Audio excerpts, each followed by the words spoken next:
之後呢，就出發去呢個豐富丁啦。北海道呢啲油呢係全國最平啊 ，regular oil 140 yen 1 lit， 7蚊雞港紙，黐線嘅。我從來冇見過喺其他地方平過150嘅。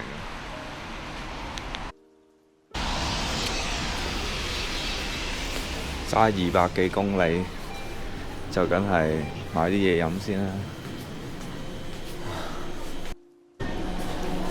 去咁遠嘅地方，就梗係要買啲嘢食啦。你攬住咗啲咩嘢？哇，香蕉片喎，成桶香蕉片。而家呢係新年，間間便利店呢都有呢啲年貨狀賣晒啊！而家呢，我哋去豐富丁啦，咁啊200公里嘅國度，所以買定啲嘢食。羅神嘅薯餅，呢個係羅神開嘅溜冰場啊！見唔見到啊？線喺度 PK。一到冬天，成個北海道大部分只要唔係主要嘅幹道，都會變成一個鳥樣，所以都真係有少少危險。你去邊度啊？係啊，咁就究竟使唔使租雪胎啊？咁呢個都係大家好關心嘅問題。咁其實你喺冬天呢，去北海道呢，根本冇可能租一架冇雪胎嘅車嘅，即係租車公司唔會俾呢個 option 你嘅。咁另外一樣嘢呢，就係如果你行高速公路嘅話啦，咁因為高速公路大部分路段呢，佢都會有自動排水系統，咁就嘗試用水呢嚟溶化路面啲結冰啦。咁再加埋有鏟雪車比較定期清理啦，所以呢路況上邊呢，相對上會好啲嘅。咁所以如果大家去北海道嘅話呢，有高速公路呢個 option 嘅路段啦，咁就一定要行高速呢，就會比較穩陣啦。快就快唔到幾多啦，不過就比較安全啲。哇！行咗咁耐，仲有200公里。呢個呢係好多人第一次去北海道嘅時候一個錯誤嚟嘅。就係呢，太過低估北海道嘅大啦。咁佢嗰隻大呢，再加埋喺冬天嘅時候路況變得好差呢，其實200公里呢，講緊可以揸1日㗎啦。咁所以大家去北海道嘅時候呢，記得唔好太過進取啦。北海道呢，唔係周圍都有高速公路㗎。咁如果你由旭川往北走啦，去到士別劍淵呢個出口啦，即係去到士別市呢。呢個地方呢，再向前行呢，就得返國道啦。咁國道其實都唔差嘅。咁不過當然個限速冇高速公路咁高啦，路況亦都差啲。咁呢度呢，大家要注意一下啦。你要預返多少少時間去揸車嘅。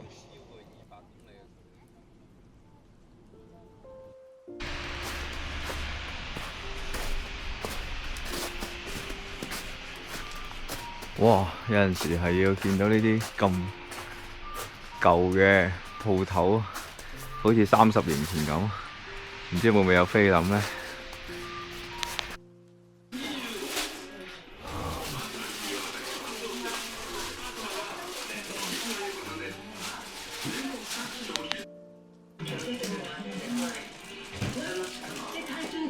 哦。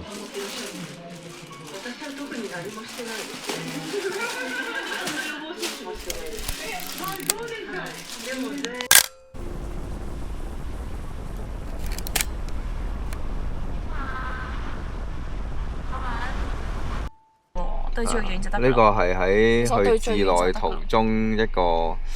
呢個叫 Tomioka 呢度。係。跟住有棵好似美瑛聖誕樹嘅樹啦，係啊。跟住而家用，哇！超大聲。就係影對咗最遠。呢棵嘢係冇人睇嘅，好孤獨嘅。啱啱見到。我出手嘅呢個。係 ，OK。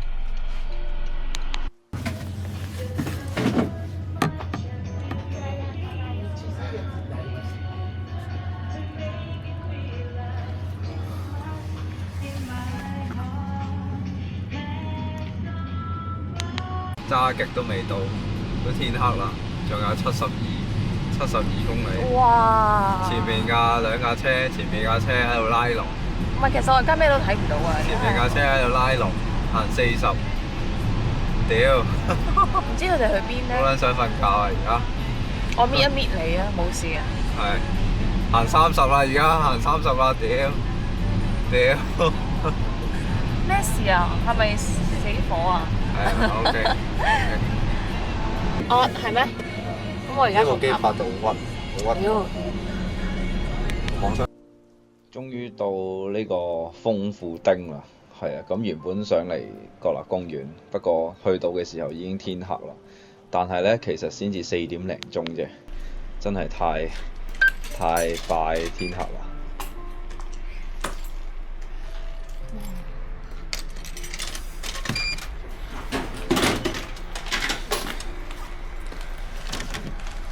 原本去豐富丁呢，就係想去呢個利溝禮文國立公園，不過呢，估唔到由旭川揸到上嚟都天黑啦，唯有第2日再去啦。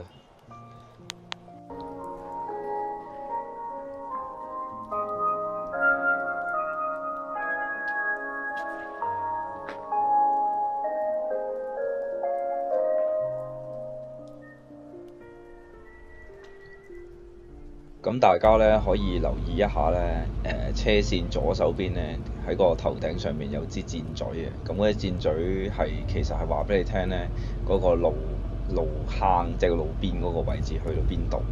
咁就算係一啲好大雪嘅情況啦，完全睇唔到路面同埋地線嘅情況啦，咁只要你望住嗰條坑咧，即係嗰個箭嘴咧，你就會知道架車可以揸到邊度而唔會跌落去坑裏邊。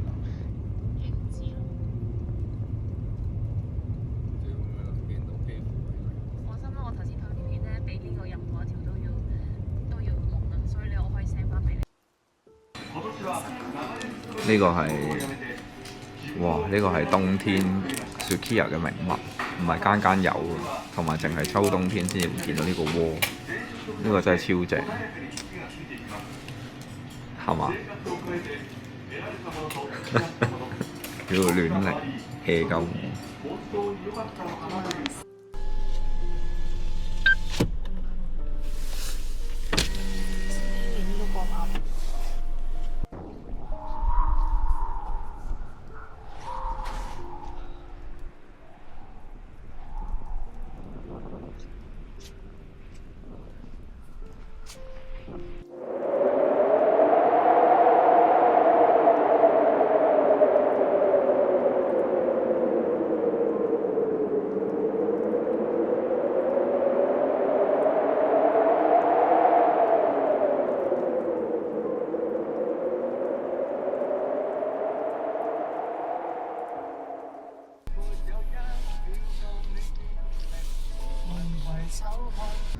唔知對於大家嚟講呢，乜嘢情況先係最難揸呢？呢種睇唔到路又算唔算呢？其實對我嚟講呢，睇唔到路都唔算最大影響，因為地圖大概會話俾你聽條路使唔使轉左或者轉右。對我嚟講，反而最難揸，令到我最緊張嘅係，如果前邊有車，咁其實就會好危險啦。咁呢啲咁嘅路呢，因為空氣動力學嘅關係啦，咁嗰啲雪呢會堆積埋喺架車嘅後半部分嘅。OK， 好似你而家見到咁啦。咁你以為冇車喺前邊，其實係有車嘅，只不過呢，佢個車尾嗰度呢，全部變晒，俾雪覆蓋住啦，變晒白色啦。咁所以喺呢啲能見度好差嘅情況之下呢，如果你好遲先睇到佢啦。如果地下又係冰面嘅話呢，有機會收唔到油而撞上去嘅，咁呢個都係一啲好 common 啊，比較容易見到嘅情況，所以慢啲同埋注意力高啲，早啲打燈，早啲收油。希望大家喺自駕嘅旅途上都平安愉快，多謝大家收睇。